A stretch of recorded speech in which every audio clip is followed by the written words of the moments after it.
Love Shots by Love Guru. Only on Radio City. இன்னும் எவ்வளோ நாள் தான் உங்கள் மனசில் இருக்க ஆசையை அவங்கக்கிட்ட சொல்லாமல் இருப்பீங்க? சொல்லிடுங்க. இது ரம்யாவோட பகிர்வு. ரம்யாவுக்கு சுந்தரை ரொம்ப பிடிக்கும். ஆனால் இப்போ வரைக்கும் ரம்யா சுந்தர்கிட்ட தன்னுடைய காதலை சொல்லலை. சுந்தருக்கு ஏற்கனவே ஒரு பிரேக்கப் ஸ்டோரி இருக்குது.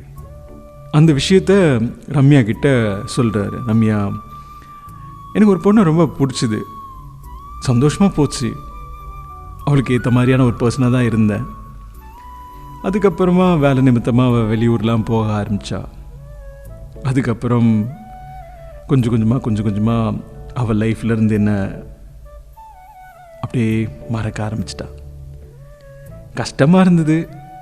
நானும் எவ்வளோ முயற்சி பண்ணானா முயற்சி பலன் கொடுக்காமல் போச்சு அப்படின்ட்டு பேசிகிட்டு இருக்காரு, சொல்லிட்டு இருக்காரு.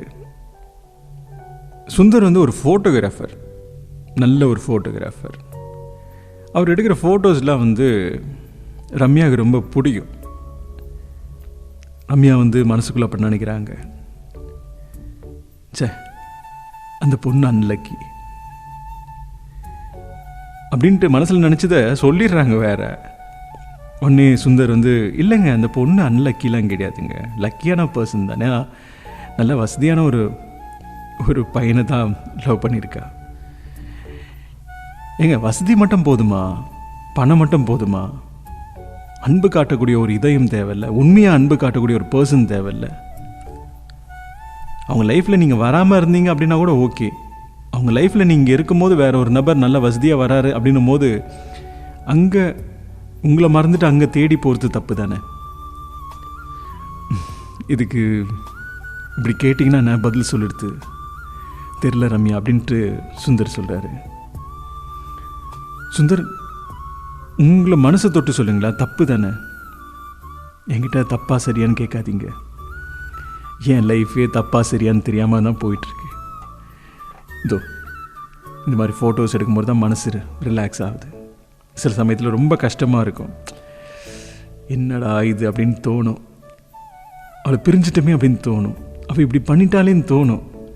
ஆனால் அதெல்லாம் ஓவர் கம் பண்ணுறதுக்கு இதோ நான் எடுக்கக்கூடிய அந்த ஃபோட்டோஸ் தான். இந்த ஃபோட்டோஸை பார்க்கும்போது சில பேரோட முகத்தில் சோகங்கள் தெரியும், சந்தோஷங்கள் தெரியும், வெக்கங்கள் தெரியும், பயம் தெரியும், எல்லாமே தெரியும். அதுதான் நான் பார்த்துட்டு சந்தோஷப்படுறேன், அவ்வளோதான். ரம்யாவுக்கு இதெல்லாம் கேட்கும் போது சுந்தர் மேலே ஒரு மரியாதை. நாட்கள் ஓடுது. ரம்யா சொல்லியிருந்தாங்க, எனக்கு சுந்தரை பிடிக்க ஆரம்பிச்சுது. ஆனால் இப்போது நான் பிடிச்சிருக்குன்னு சொன்னால் அவருக்கு என் மேலே நம்பிக்கை வருமா? ஏற்கனவே அந்த பொண்ணு பிடிச்சிருக்குன்னு சொல்லி விரும்பி அதுக்கப்புறம் விட்டு போயிட்டாங்க. இப்போ நான் சொன்னேன்னா அவர் ஏற்றுப்பாரா? இல்லை ஒரு பரிதாபமாக ஏதோ ஒரு சிம்பத்தி நிமித்தமாக இந்த லவ் வந்துடுச்சோ அப்படின்ட்டு அவர் நினச்சிட்டா அது எனக்கு கஷ்டமாக இருக்குமே அப்படின்னு சொல்லிட்டு ரம்யா சொல்லியிருந்தாங்க. ஒவ்வொரு தருணமும் சொல்லலான்னு நினைக்கும் போதெல்லாம் ஏதோ ஒரு விஷயத்தில் இப்போ வேணாம் அப்படின்னு சொல்லி தள்ளி போட்டு 3 வருஷம் ஆயிடுச்சு. இன்னமும் சொல்லலை, மனசுக்குள்ளே இருக்கு, என்ன பண்ணுறதுனே தெரியல லவ் குரு அப்படின்னு சொல்லியிருந்தாங்க. ரம்யா, உங்கள் மனசில் இருக்கிறத சொல்லிடுங்க. ஏன்னா சில நேரங்களில் வேறு யாராச்சும் முந்திக்கிட்டாங்கன்னா, அவர் லைஃப்பில் மறுபடியும் புதுசாக ஒரு நபர் வந்துட்டாங்கன்னா, அந்த தருணத்தில் நீங்கள் சொல்ல முடியல அப்படின்னு யோசிச்சா வேஸ்ட்டு.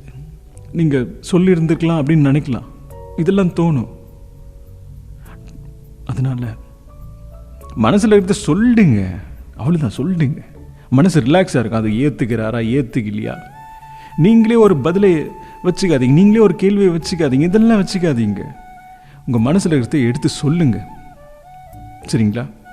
சொல்லிட்டோன்னு ஒரு திருப்தினால இருக்குங்க. இது இவங்களுக்கு மட்டும் இல்லை, உங்களுக்கு கூட சொல்கிறேன். மனசுக்குள்ளே ஒரு ஆசையை வச்சுருப்பீங்க ஒருத்துக்கு மேலே, நம்ம சொன்னால் என்ன நடக்குமோ, ஒரு நெகட்டிவாக ஆகிடுச்சுன்னா, வேணான்னு சொல்லிட்டாங்கன்னா அப்படின்னு யோசித்து சொல்லாமல் இருக்கிறதுக்கு பதிலாக சொல்லிடுங்க. சந்தர்ப்பம் கிடைக்கும் போது சொல்லுங்கள், அவங்கள புரிஞ்சுக்கிட்டு சொல்லுங்கள், அவ்வளோதான். ஆனால் சொல்லுங்கள். இது ரேடியோ சிட்டி, நான் உங்கள் லவ் குரு.